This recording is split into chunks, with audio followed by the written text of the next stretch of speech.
This is an iHeart podcast. Guaranteed human.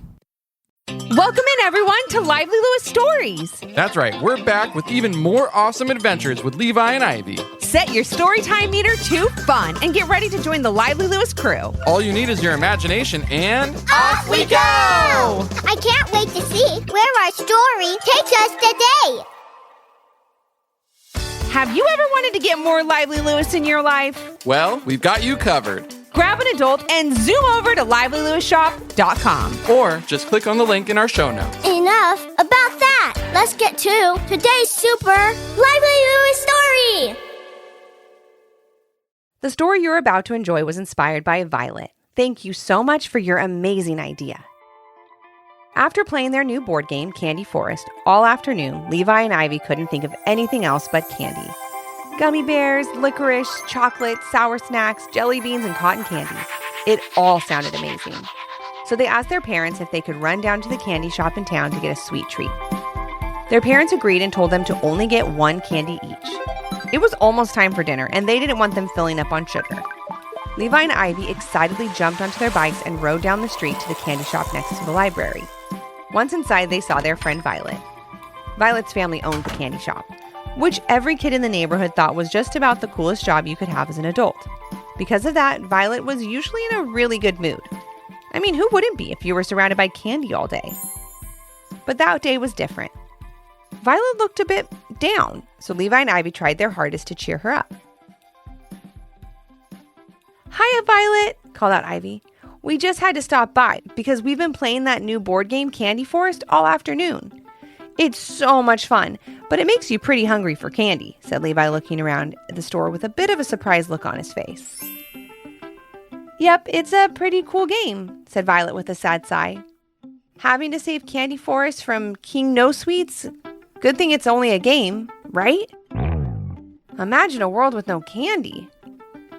Talking about the board game was not making Violet smile as Levi and Ivy had intended. Instead, their friend was looking sadder and sadder, and as Levi and now Ivy looked around the candy shop, they started to see why. "It kind of looks like a world with no candy in here, Violet," said Levi with a half smile. "What's going on? Are you waiting for a delivery?" "Yeah, I've never seen it so empty in here," added Ivy. "But I'm sure the candy trucks will arrive any minute when the candy shop will be filled with sweet treats again." "Not exactly," said Violet. "The delivery isn't late. We're not waiting for any trucks. The real problem is..." Violet paused, looking like she was going to cry. "The real problem is we're running out of candy," said Violet. "Yeah, that's what we said. Your store is running out of candy. So if you just put in an order, your problem will be solved," said Levi, thinking it was a simple fix. "No, Levi, it's not that easy," added Violet. "The candy shop is running out of candy because the world is running out of candy." Levi and Ivy couldn't believe what they were hearing. How could that be? They knew Violet had more to tell them, so they let her talk. "The board game you're playing isn't exactly just a board game," Violet began. "It's happening for real." Violet then went on to tell her friends how Candy Forest is a real place.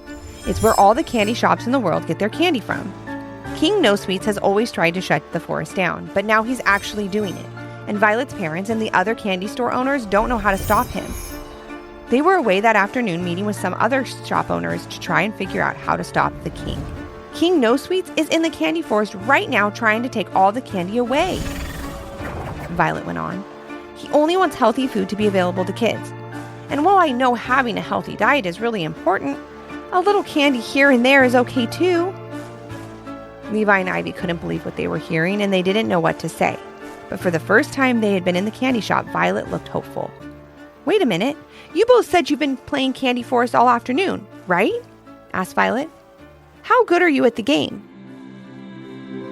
"I don't want to brag, but we're both pretty good," said Levi. "We've figured out how to beat King No Sweets pretty much at every turn," said Ivy. "Why do you ask?" "Because I think if we work together, then maybe we can help save Candy Forest," said Violet with a smile. Levi and Ivy were very interested in helping get back the world's candy supply, so they agreed to help Violet. After talking strategy for a bit, Levi and Ivy ran home to grab their board game. Violet said they could use that as a way to get to the candy forest quickly. Once home, Levi and Ivy told their parents they were helping Violet with something at the candy shop. And could they please stay a little bit longer? Both their parents loved Violet and her family and said that would be okay. Now back at the candy store, Levi, Ivy, and Violet got ready to take a trip. With the close sign on the candy shop door, the three friends walked into the back room, put the Candy Forest game board on the ground, and tried to prepare themselves for whatever happened next. Violet told her friends to hold hands, close their eyes, and jump when she said go. They waited patiently as Violet started to recite a little poem. Candy Forest, sugary sweet, full of tasty things to eat. We have to visit, it's candy we need. Please get us there with lightning speed. Ready, Levi and Ivy? Asked Violet as a breeze began to swirl around them.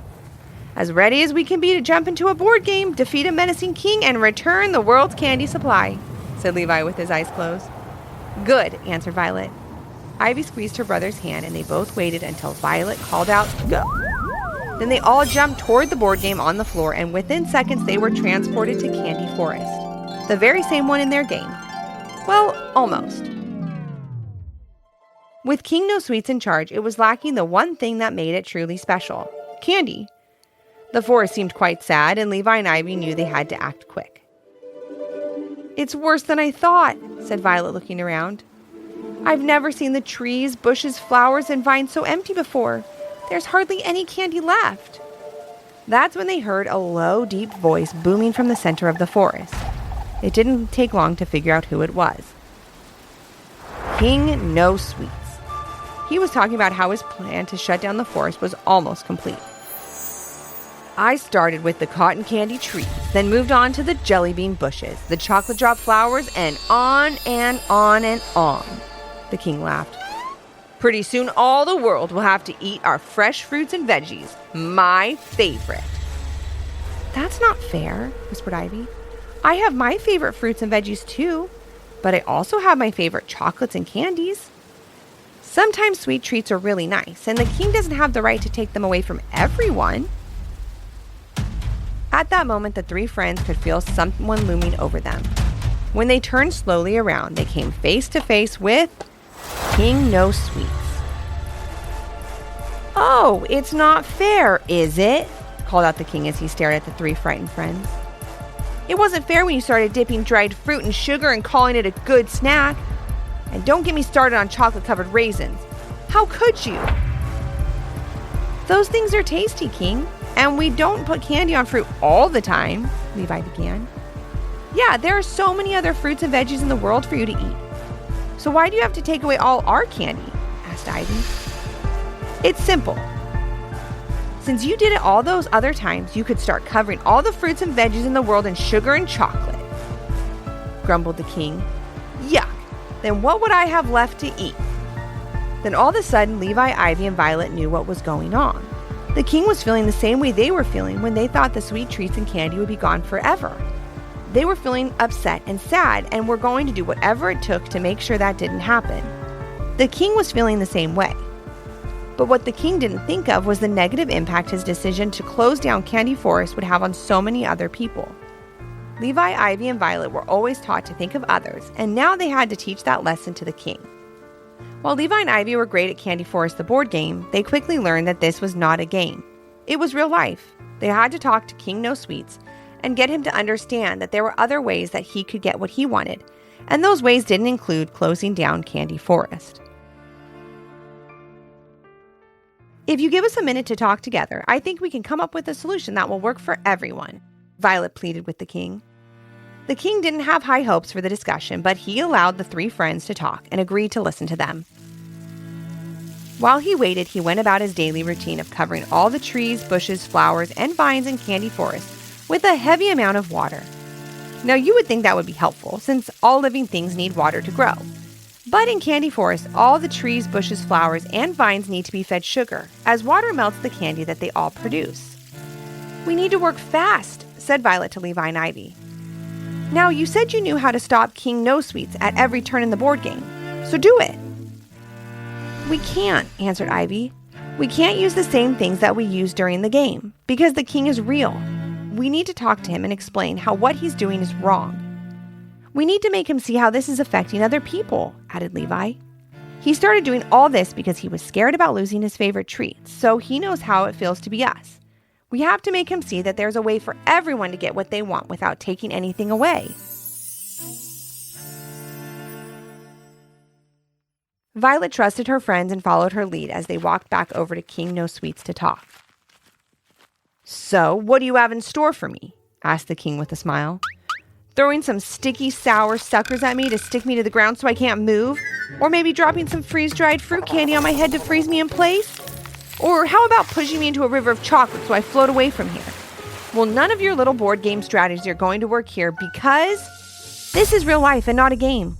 "We know," said Ivy, interrupting the king. "That's why we're not going to use any tricks from the game to stop you. We just want to talk and tell you how what you're doing is affecting other people and making them sad. Just the way you felt when you thought there was a chance that all your favorite treats would go away forever," said Levi. King No Sweet stopped what he was doing. He was surprised at how Levi and Ivy were going to handle the situation, and somewhat curious to hear what they had to say. So was Violet. They started by asking the king to sit down and think of some of his happiest childhood memories with food. He went on to tell them about snacking on fresh apples, juicy berries, and tasty bananas when he was little. He smiled as he told stories about eating vegetable stew with his parents in their castle and trick-or-treating for baby carrots in his home kingdom. "We have great memories like that too," said Levi. "My favorite birthday dinner is pasta with my mom's fresh tomato sauce and a big salad filled with all the veggies we grow in our garden. But I also have wonderful memories of candy-filled piñatas at my birthday parties and cupcakes topped with little sugar balloons." Ivy and Violet saw what Levi was doing and started to tell all their favorite food stories, filled with both sugary and healthy snacks. "I can promise you that no one in our world wants to add candy or sugar to all the fruits and veggies you enjoy," said Levi.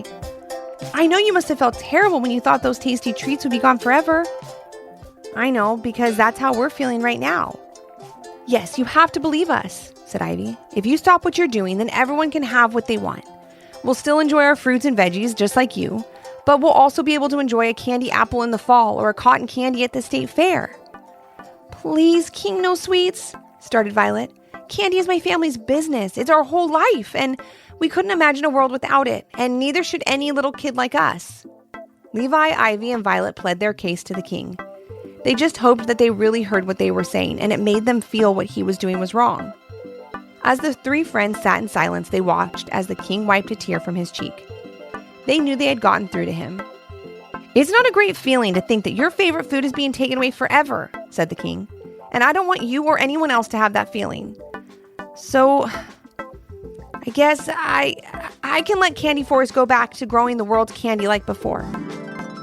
Levi, Ivy, and Violet couldn't control themselves as they jumped up and hugged the king. Okay, enough of that," said the king. "Just promise to lay off sugarcoating any more of my fruits and vegetables." "Don't worry, King. There will be plenty of healthy treats for everyone," said Violet.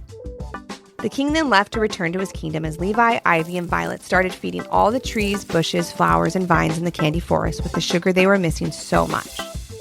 In no time, all the cotton candy bloomed again. Chocolate drops sprouted from flowers, and gummy worms poked their heads out of the chocolate cookie dirt to say thank you. Violet, Levi, and Ivy returned back to the candy shop just in time to make it home for dinner. "I can't wait to tell my parents what we did today," said Violet. "I'm going to call them right now. They'll be forever grateful for you saving our business and the world's candy supply." "Happy to help," said Ivy and Levi as they gave their friend a hug. "I'm sure they would want you to have a little treat to say thank you," said Violet. "Please take whatever you'd like." "How about we come back tomorrow when you're all stocked up?" suggested Levi. "We don't want to spoil our appetites for dinner," said Ivy. "Our mom is making our favorite veggie chili and cheese quesadillas." "The king would be happy to hear that," giggled Violet. Levi and Ivy laughed too, looking forward to their delicious, healthy dinner, but knowing they'd be back at the candy shop soon for some sweet treats. That's because they've always known that enjoying any food in small amounts is more than fine. And thanks to them, now the king knows too.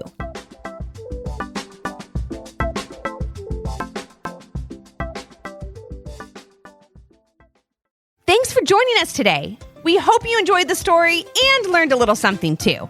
And since we know everyone has their own story, we'd love to hear yours. If you have an idea for a Lively Lewis story, leave a comment on our Apple Podcast review page with 5 stars, your idea, and your little one's name. Then maybe our next adventure will be with you.